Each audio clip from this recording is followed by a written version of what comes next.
Hi. So as we go through the animal unit, we're going to basically be going from each phylum of animals through the different animals, and we will go from the order we think that they diverged from on our cladogram.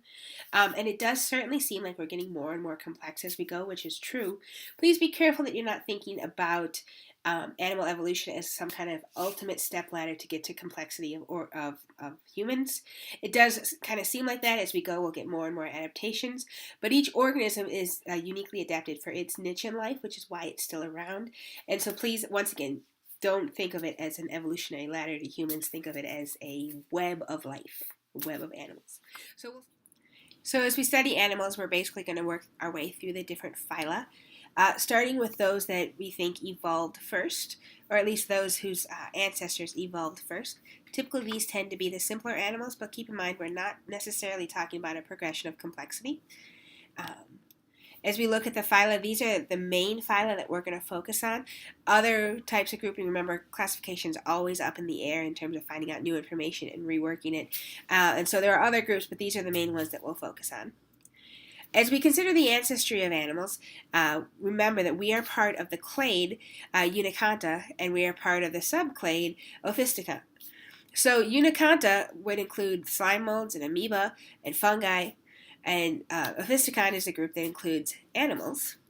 It also includes choanoflagellates. So choanoflagellates, we think, are the living protist that most closely resembles our animal ancestor. And it has a couple of characteristics that resemble animals, in addition to DNA evidence.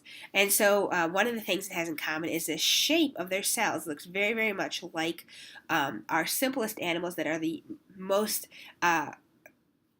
earliest evolved, and that is the sponges. So they've got this structure, which is a really important structure in sponges we'll talk about in just a sec. They also live in colonies, which gives rise to the idea of a multicellular animal. Okay. So sponges. Sponges are, of course, living. A lot of people don't think they are. A lot of people also don't realize that they are animals, which is also kind of an interesting thing because they certainly don't look like any kind of animals we picture when we hear animals. They are members of the Phylum Porifera, and Porifera are sometimes pronounced Porifera. I googled it. You can do either way. Are the sponges, and like I mentioned, they are the simplest animals, and they lack a lot of the features that we find in almost every other animal. So they lack tissue layers. They don't have an endoderm or an ectoderm or anything else. They do have specialized cells. But those specialized cells aren't isolated by membranes, and they don't function as a unit. So we say that they don't have true tissues. In addition, they don't have any organs. Remember, organs are groups of tissues that work together, so without tissues, they can't have any organs. They lack body systems, and they really lack almost everything we talk about when it comes to animals, except they have a couple of important characteristics in common. That is multicellularity, lacking cell walls, ancestry, of course, and a few others that make them animals. So let's talk about their structure. Most importantly, they are asymmetrical. So they lack all symmetry. Remember, symmetry comes with complexity, and these guys aren't complex enough for symmetry. They are, of course, sessile. So remember, that means that they don't move around in their environment. One of the things they have in common, though, is that they're all shaped like a vase. So they have a big open area in the center of it. That opening opens up to the top part is the osculum. And what happens is they draw water in through their bodies, and the water goes up through the osculum and out. Another similarity they have in common is a support structure called spicules. Spicules, if we have time, we'll do a lab in class where we can look. Spicules are made up of spongin, which is kind of like collagen, which is the stuff in our nose and our ears, and it gives the sponge structure. There's different kinds of spicules. They're made of different chemicals, which is, if we have the time, what our lab will investigate. And the spicules are either calcium carbonate, which is the same stuff we see in coral and seashells, or silica, which is the stuff we see in glass and diatoms. So it gives them more rigidity because it's tougher.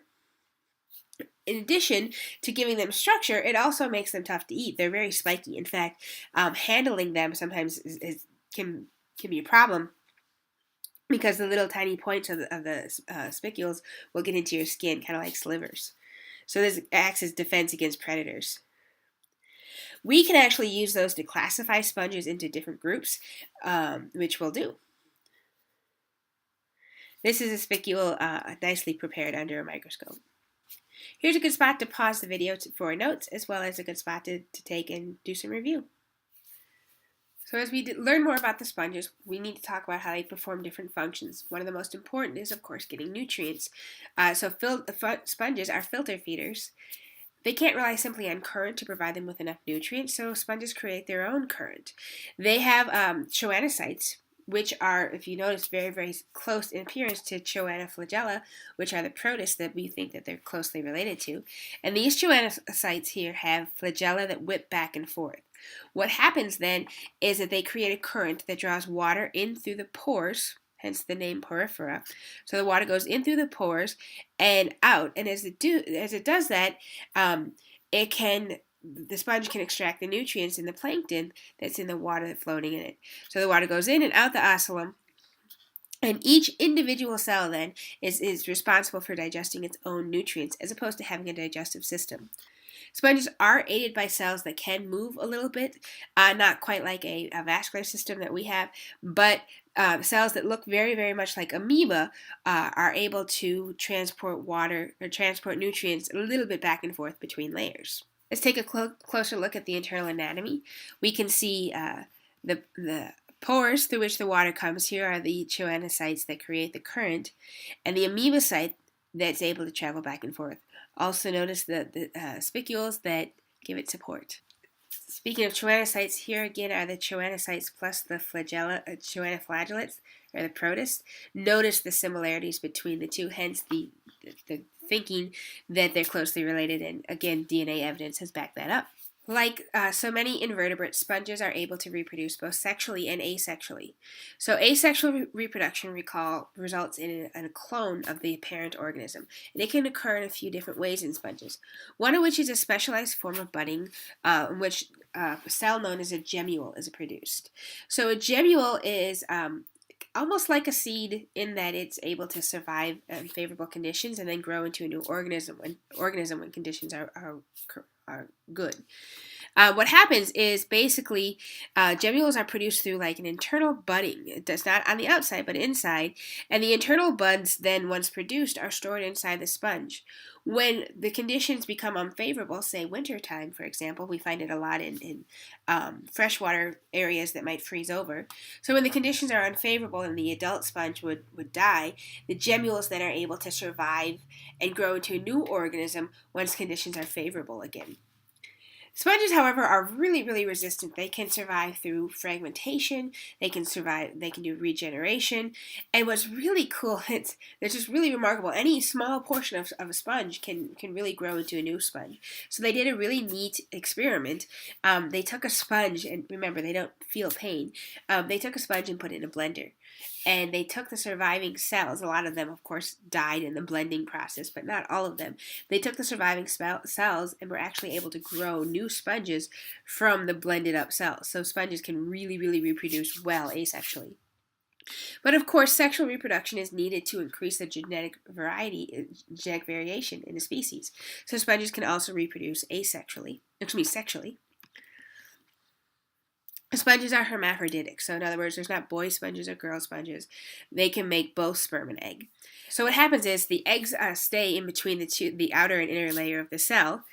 Sperm is released out through osculum, and as water is drawn in as part of filter feeding, any sperm that's in the water is also drawn in. And so fertilization can actually happen internally, which is somewhat rare, especially in invertebrates that are this simple. Larvae then are created after fertilization, and they're released through the osculum as well. The larvae are very, very temporarily free swimming. They can move to a new location. They have flagella in order to do so. As soon as a suitable location is found, a hard surface for the most part, a new sponge grows that's sessile. Let's take a minute and review sponge reproduction. Finally, I like to end every discussion of phyla with why do we care? Both why are they important to the ecosystem and why are they important to humans? So as most of you are aware, we use sponges for cleaning. So before we had the artificial cellulose sponges that come in square packs from the store, people got sponges from the sea. They look like the one in the picture, and they're used the same way that sponges are used today, the artificial sponges. Additionally, Being that they're sessile, sponges don't have a whole lot of defense mechanism to get away from predators. So consequently, in addition to having the spicules, which are very hard to eat, they also, some of them are able to produce chemicals that make them unsuitable for eating. And they also don't have a very large bacterial infection rate. And so there's a little bit of research going on about potentially using the chemicals produced by sponges for things like antibiotics. Additionally, in the ecosystem, sponges serve as habitat. Sponges often have a very wide base that some organisms can live in or amongst the vase-like structures. And others, like this crab here, carry them around for hiding. And finally, some organisms are designed because, again, sponges are hard to eat given their spicules and their chemicals. Some organisms try to blend in with them to avoid predation. If you need to, pause one more time for notes, and let's take one more opportunity to review. That's it for the sponges or porifera. As always, make sure you record any questions you have or put them in the comment section.